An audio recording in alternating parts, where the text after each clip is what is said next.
உத்தியோகம் புருஷ லட்சணம் என்பதை மாற்றி பெண்களுக்கும் அது லட்சணம் என்ற நிலையை தமிழகத்தில் திமுக அரசு உருவாக்கியிருப்பதாக துணை முதலமைச்சர் மு.க.ஸ்டாலின் தெரிவித்துள்ளார். சென்னை நேரு உள் விளையாட்டு அரங்கில் நேற்று நடைபெற்ற வெல்லும் தமிழ் பெண்கள் மற்றும் மகளிர் உரிமை தொகை விரிவாக்க நிகழ்ச்சியில் பங்கேற்று பேசிய உதயநிதி ஸ்டாலின், இந்தியா முழுவதும் தொழிற்சாலைகளில் பணிபுரியும் மகளிரில் 43% பேர் தமிழ்நாட்டை சேர்ந்தவர்கள் என்று கூறினார்.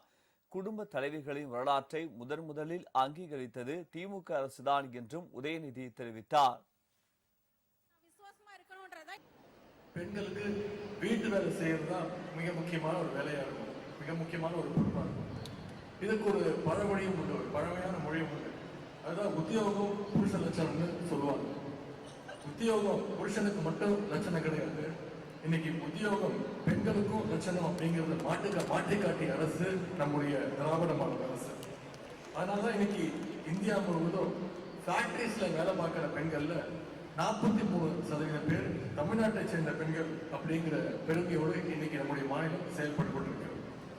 குடும்ப தலைவருடைய உழைப்பை இந்திய வரலாற்றிலேயே முதலாக அங்கீகரிச்ச அரசு நம்முடைய திராவிட மாடல் அரசு.